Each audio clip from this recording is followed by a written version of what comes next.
नमस्कार दोस्तों, जय हिंद। दोस्तों, आपने एक कहावत सुनी होगी, बेगानी शादी में अब्दुल्ला दीवाना। जी हां दोस्तों, आज हम बात करने वाले हैं उन अब्दुल्लों की जो हमारे देश में बैठकर सिर्फ किसी और की शादी में नाच गाना कर रहे हैं, आतिशबाजियां कर रहे हैं। मैं निकल पड़ा इन अब्दुल्लों की खोज में, तो मुझे दो अब्दुल्ले मिले। पहले जो मेरे देश में बैठ के, हमारे देश में बैठ के अब्दुल्लागिरी कर रहे हैं, और दूसरे जो सरहद के बाहर बैठ के अब्दुल्लागिरी कर रहे हैं। मैं एक बार मानने को तैयार हूं कि सरहद के बाहर बैठने वाला अब्दुल्लागिरी करता है तो उसको हम मान सकते हैं, उसको इग्नोर भी कर सकते हैं। लेकिन जो हमारे देश में बैठकर इन मैटरों पर अब्दुल्लागिरी करते हैं, किसी और की शादी में खुद नाचते हैं, उनको बख्शना गलत होगा। पिछले कई सालों से हमने ये चीज नोटिस करी है कि देश में ऐसे कई महानुभाव हैं, वो मोदी का विरोध करते करते न जाने कब देश का विरोध करने लगते हैं, ये उनको ही नहीं पता। कुछ दिनों पहले लद्दाख की गलवान घाटी में चीन सैनिकों के धोखे के कारण भारत ने अपने 20 सैनिक खोए। वे शहीद हुए, वीर गति को प्राप्त हुए। उसके जवाब में भारत ने भी चीन के 40 से ज्यादा सैनिक मार गिराए। जब दो सेनाएं बॉर्डर पर आमने सामने होती हैं, तो ये लाजमी सी बात है कि वो हमें भी नुकसान पहुंचा सकती हैं और हम भी उन्हें नुकसान पहुंचा सकते हैं। लेकिन कुछ लोगों को यह बात सुनने के बाद एक नया टॉपिक मिल गया है, नरेंद्र मोदी को नीचा दिखाने का, मौजूदा सरकार को नीचा दिखाने का। कहते हैं कि क्या चीन में सर्जिकल स्ट्राइक अलाउड नहीं है क्या? दूसरा, एक अखबार ने तो यह तक छाप दिया कि चीन हमें हमारे घर में घुसकर मार गया। आपको बता दूं कि जब हम ऐसी बातें लिखते हैं या बोलते हैं, तो न केवल हम हमारे प्रधानमंत्री का मजाक बना रहे हैं, बल्कि उन शहीदों का मजाक बना रहे हैं जो देश की मिट्टी के लिए, हमारी रक्षा के लिए अपने जीवन को न्यौछावर कर चुके हैं। मतलब अब आप ये कहना चाहते हैं कि हमारे सैनिक इतने कमजोर हैं, हमारी सेना इतनी कमजोर है कि कोई भी हमें हमारे घर में घुस के मार सकता है। जब आप ऐसे कमेंट करते हैं कि चीन में सर्जिकल स्ट्राइक अलाउड नहीं है क्या, इसका मतलब ये होता है कि आप हमारी फौज को चिढ़ा रहे हो कि जाओ, हिम्मत है तो सर्जिकल स्ट्राइक करके दिखाओ। खैर, ये वही लोग हैं जो ये बात मानने को तैयार ही नहीं थे कि हमने उरी के बाद पीओके में भी सर्जिकल स्ट्राइक किया। जो लोग ऐसी बातें कहकर भारतीय फौज का हौसला तोड़ते हैं, ये वही लोग हैं जो ये बात मानने को तैयार नहीं थे कि बालाकोट स्ट्राइक में हमने पाकिस्तान को उसके घर में घुस के मारा था। मतलब अब तो यूएस का खुफिया विभाग भी ये बात कह रहा है कि भारत ने चीन के 35 से ज्यादा सैनिक मारे। पूरे देश में भारत के सैनिकों की वाहवाही हो रही है कि उन्होंने डटकर उनका सामना किया और उनको खदेड़ दिया। अब तो सभी ये बात कह रहे हैं कि चीन अपने आंकड़े छुपा रहा है, अपने सैनिकों की मौत की खबर बाहर नहीं ला रहा है, क्योंकि वो अपनी हार को छुपाना चाहता है। लेकिन हमारे देश में कुछ ऐसे महानुभाव हैं, कुछ ऐसे जीव रहते हैं जो ये बात मानने को तैयार नहीं है। क्यों? क्योंकि अगर वो ये बात मान लेते हैं तो वो नरेंद्र मोदी पर बेबुनियाद सवाल कैसे उठाएंगे?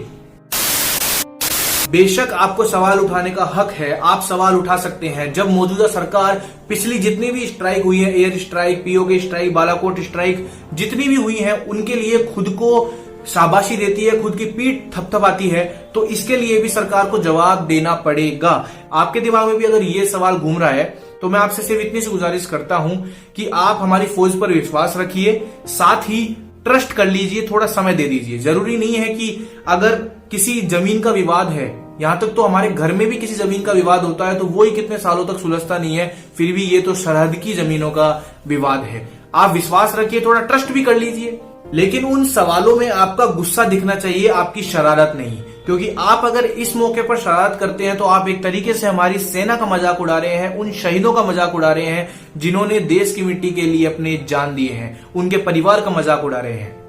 आप जब ऐसे सवाल उठाते हैं, जब हमारी फौज की काबिलियत पर शक करते हैं, तो ये बहुत गलत है। इसलिए मैंने इनको पहले अब्दुल्ले में शामिल किया है, क्योंकि ये वही अब्दुल्ले हैं जो बेगानी शादी में अब्दुल्ला दीवाना की तरह ये काम कर रहे हैं।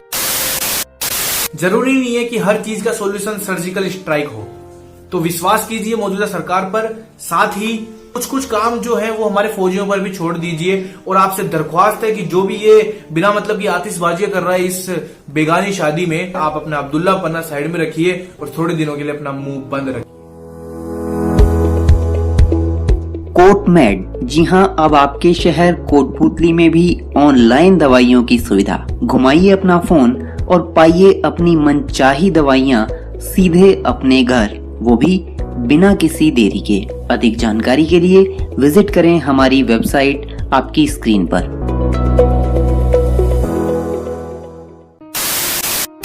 आइए अब बात करते हैं उस अब्दुल्ले की जो सरहद के बाहर बैठकर अब्दुल्लागिरी कर रहा है, आतिशबाजियां कर रहा है। जी हां दोस्तों, मैं बात करने वाला हूं पाकिस्तान की।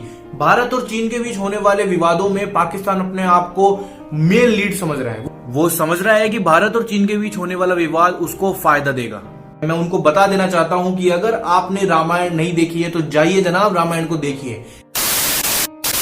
जब श्री राम की सेना रावण की सेना का विध्वंस कर रही थी तो रावण घबरा गया था, रावण डर गया था। रावण ने अपने भाई कुंभकर्ण को उठाया, उसको सारी बातें बताई तो कुंभकर्ण ने कहा था कि भैया अगर मैं इस युद्ध में हार गया या मैं इस युद्ध में मारा गया तो ये समझ लेना कि श्री राम को जीतने वाला कोई नहीं है, आप भी नहीं। तो मैं यहां पे बता देना चाहता हूं कि वो कुंभकर्ण चीन था जो कि भारत से लड़ा, श्री राम से लड़ा, लेकिन यहां से मुंह की खा के गया।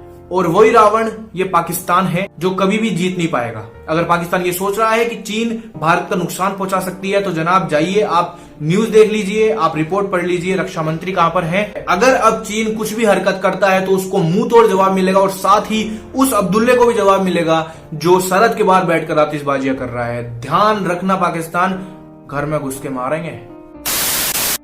खैर ये पाकिस्तान का नया नहीं है, उसको हर बार में उंगली करने की आदत है, तो उनको हम साइड में हटाते हैं। मैं बात करता हूं अपने अंदर के अब्दुल्लों की। उनसे गुजारिश हम कर चुके हैं, आप सभी से भी यही गुजारिश है, फौज पर विश्वास रखिए, नरेंद्र मोदी पर विश्वास रखिए। जब हमने सब कुछ किया है तो इसको भी हम सीधे लेंगे, हम हार नहीं मानेंगे। ये बात नरेंद्र मोदी ने अपने भाषण में भी कही है और इस बात को हमें भी अपने जहन में बिठाना है। तो पैनिक क्रिएट करने की आवश्यकता नहीं है, हर चीज में टाइम लगता है। जब हमारे घर के विवाद ही 10-10, 20-20 साल ले लेते हैं तो ये तो फिर भी सरहद का विवाद है जो कि 50 साल से चल रहा है, उसको सुलझाने में थोड़ा तो समय लगेगा, थोड़ा तो समय दीजिए ना उनको। और फौज पर विश्वास रखिए, उन शहीदों पर विश्वास रखिए जिन्होंने अपनी मातृभूमि के लिए अपने जान न्यौछावर की, और उन सैनिकों पर विश्वास रखिए जो सरहद पे खड़े हैं अपनी जान न्यौछावर करने के लिए, हमारी रक्षा के लिए। हम सिर्फ इतना कर सकते हैं कि चाइनीज प्रोडक्ट्स का बायकॉट कर सकते हैं, जो हमारे हाथ में है उन चीजों को लीजिए।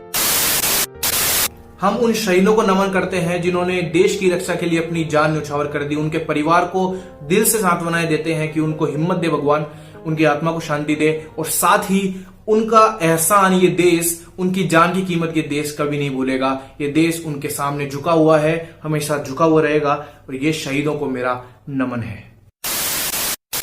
जाते जाते चीन के लिए 2 लफ्ज कहना चाहूंगा आपको, उन 2 शब्दों के साथ छोड़ के जाना चाहूंगा कि मैं गरीब मेरा झोंपड़ा, मैं गरीब मेरा झोंपड़ा, चीन की मां का कमलेश। क्या यार तू, यार बहुत गाली बकता है यार।